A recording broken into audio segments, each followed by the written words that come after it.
মানুষের জীবনে মায়ের ভূমিকা কতটুকু একটা ছোট বাচ্চা থেকে বুড়ো পর্যন্ত সে বলার অপেক্ষা রাখে না।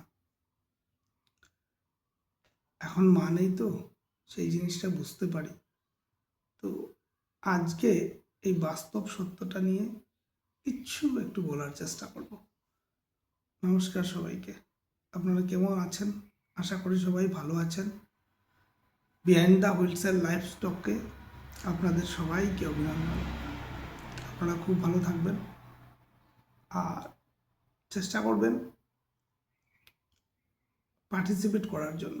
পার্টিসিপেট করাটা খুব জরুরি। পার্টিসিপেট না করলে কি হয়, মানুষ ধীরে ধীরে হারিয়ে যায়।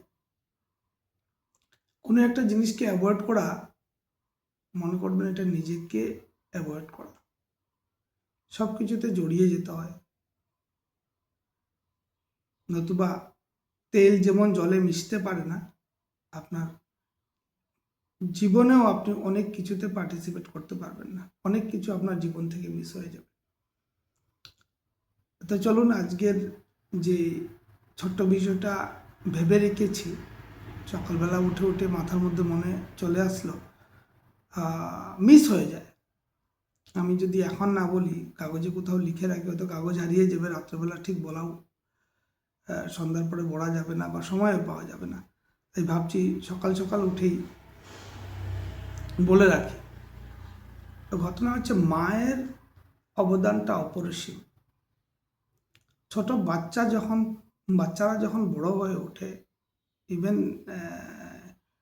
the it's begins from the womb, মার সব কিছু কিন্তু বাচ্চারা ফিল করতে পারে। বাচ্চারা যখন পৃথিবীতে আসে, তারপরে মা যতটুকু কেয়ার করে অন্য কেউ করবে না। বাবা হয়তো কিছুটা করে, সে একটু ডিফারেন্ট টাইপের বাবার ভালোবাসা। মার ক্ষেত্রে সেটা হচ্ছে আত্মিক, নারীর টান, এক সূত্রে বাঁধা। বাচ্চা যদি উফ করে, মা ঘুমিয়েও সেটা ফিল করতে পারে। আমি বুঝতে পেরেছি। তার জন্য ছোট সময় মার চোখের আড়াল যখন বাচ্চারা হয়, তখন কিন্তু ডিজাস্টার নেমে আসে, ও প্রোটেকশন শেষ হয়ে যায়। আর মা যত সময় অ্যাক্টিভলি দাঁড়িয়ে থাকে, ততক্ষণ ওর বাচ্চাকে স্পর্শ করার কোনো শক্তি থাকে না। ইভেন মা যদি একটু কেয়ারলেস হয়, বাচ্চারা কিন্তু অসুস্থ হবে। আমি কেন বলছি, আমার জীবনে এটা একটা প্র্যাকটিক্যাল এক্সপিরিয়েন্স। কোনো এক সময় আপনাদেরকে সবাই বলব, মা সেদিন ছিল না, তখন কি ঘটেছিল, জীবনের ডিজাস্টারটা কিভাবে নেমে আসে। হয়তো লাইভ গসিপে আপনাদের সাথে কখনো সেই বিষয়টা শেয়ার করব। আমি অনেকটা ঘটনা দেখেছি, মা একটু কেয়ারফুলি অন্য কারো হাতে দিল। আর আজকালকে তো মোবাইলের যুগ, এটা একটা ভয়ঙ্কর জিনিস। যে কোনো কাউকে দিলে সবাই রিল বা শর্টস, ইউটিউব ভিডিও, অন্য কিছুতে ব্যস্ত হয়ে গেল। তো সাথে যে ছোট্ট বাচ্চাটা আছে, খেলতে খেলতে যদি কোথাও চলে যায়, পড়ে যেতে পারে, অনেক কিছু হতে পারে। হয়েছে হাত জ্বলে যাওয়া, অনেক কিছু। তো মার চেতে বাচ্চাদেরকে ভালো কেউ কেয়ার করতে পারে না। যতই ব্যস্ততা থাকুক, আপনারা ফলো করবেন, যত বড় বড় মনীষী, সাধু সন্ত যেই হোক না কেন, মানুষের জীবনের সাকসেসের পিছনে যে মূল মন্ত্রটা থাকে, সেটা মায়েরই মন্ত্র। মাকে বাচ্চাকে বলে দিতে হয় না, আলটিমেট কানেক্ট হয়। আমি দেখতে পাই, ফিল করতে পাই, ছেলে এখন বাইরে থাকে, আমাদের থেকে দূরে থাকে, কিন্তু আজকালকে মোবাইল এর যুগ বলে আমরা কানেক্টেড থাকতে পারি, কিন্তু আমার সাথে প্রায় ও কথা বলতে চায় না। বলে ঠিক আছে ঠিক আছে ঠিক আছে, পরে কথা বলবো আপনি। কিন্তু মার সাথে সেইভাবেই কানেক্টেড থাকে। এটা আমি ওইসব নিয়ে একটু গভীরে অনুভব করতে চেষ্টা করি, তাই এইসব জিনিস ফিল করি, ছোট থেকে ছোট জিনিস। বাচ্চাদের জীবনের প্রোটেকশন মাই। ইভেন ছেলেমেয়েরা যখন বড় হয়ে যায়, মা যতটুকু ছেলে মেয়েদের প্রতি কেয়ার করে, আমার মনে হয় কেউ আর করতে পারে না। এখন জীবনে যেমন মিস করি, বাইরে থেকে যখন ডিউটি থেকে ফিরে আসতাম বা বাইরে থেকে ফিরে আসতাম, মা প্রথমে জিজ্ঞেস করতো শরীর ভালো আছে কিনা, খেয়েছিস কিনা, অনেক কিছু অনেক কিছু অনেক কিছু মা ওয়েব করতো। কিন্তু আদার্স রিলেশন থেকে সেই জিনিসটা কিন্তু পাওয়া যায় না। আদার্স বলতে অনেক কিছু বোঝায়, আমি বলতে চাই না, ওইসব বিতর্কিত বিষয় হয়ে যায়, বিতর্ক বাড়ে। তো বিতর্ক থেকে নিজেকে সরিয়ে রাখাই ভালো। আমার যে বলার আছে, শিক্ষা হোক কি, ছোটবেলা মা যদি মুখে মুখে শেখায়, যেমন তখন বাচ্চারা কিন্তু এমনিতেই শিখে যায়।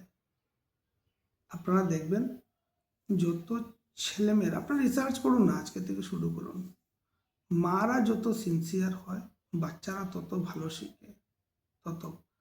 তাই রবীন্দ্রনাথ ঠাকুরই বলেছিলেন সম্ভবত, আমি মনে পড়ছি না, মাতৃশিক্ষা কতটুকু জরুরি। আদার্স আমাদের মনীষীরাও বলেছেন মায়ের শিক্ষাটা সবচেয়ে জরুরি। শুধু মায়ের শিক্ষাটা জরুরি না, স্ট্র্যাটেজিক শিক্ষা, লাইফস্টাইল শিখতে লাগবে। মাদেরকে লাইফ লেসন আমাদের, যদি আমি মনে করি, যেটা রিয়েলাইজ করি, আমাদের ভবিষ্যৎ প্রজন্ম যদি সুন্দর ও সবলভাবে গড়ে তুলতে হয়, তো আজকে থেকে মায়ের ট্রেনিং জরুরি। বিতর্কিত না, কিন্তু আমি সত্যি কথা বলছি যে মারা শুধু বাচ্চা পালনের জন্য না, না না, সমাজটাকে যদি এগিয়ে নিয়ে যেতে হতো, যে মেন লিড রোল প্লে করবে, शी इज योर मदर।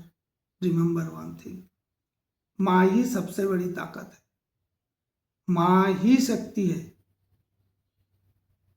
माँ सब कुछ है। Without mother you can imagine this beautiful world. So যদি আমরা আমাদের সমাজকে সুস্থভাবে করে রাখতে চাই, তো মায়েদের সবল ও শক্তিশালী করতে হবে। আমি যেটা মনে করলাম সেটা বললাম। আর মায়ের চোখের আড়াল হওয়া মানে বাচ্চার জীবনে ডিজাস্টার নেমে আসে। আমি যেটা ফিল করি, আমার মনে হয় মা মারা যাওয়ার পরেও মা কোথাও না কোথাও থেকে বসে থাকে তার ছেলেদেরকে খেয়াল করার জন্য। আমি যেখানে দাঁড়িয়ে আছি, আমার কথা আমার জীবনের সাকসেস স্টোরি বা ফেইলার স্টোরি বলবে না, কিন্তু আমি যেটা ফিল করি, আজকে আমি যেখানে দাঁড়িয়েছি only because of my father's and mother's. আমার মার আশীর্বাদ আছে বলেই আমি এই জায়গাতে আছি। তো সাবধান, বাচ্চারা যেন মায়ের চোখের আড়াল না হয়, সে বাচ্চা হোক আর বুড়ো হোক, মা পৃথিবীতে সারা জীবন বেঁচে থাকুক। ইমোশনাল কথা বলে ফেললাম। আপনারা খুব ভালো থাকবেন, আবার দেখা হবে, বাই বাই।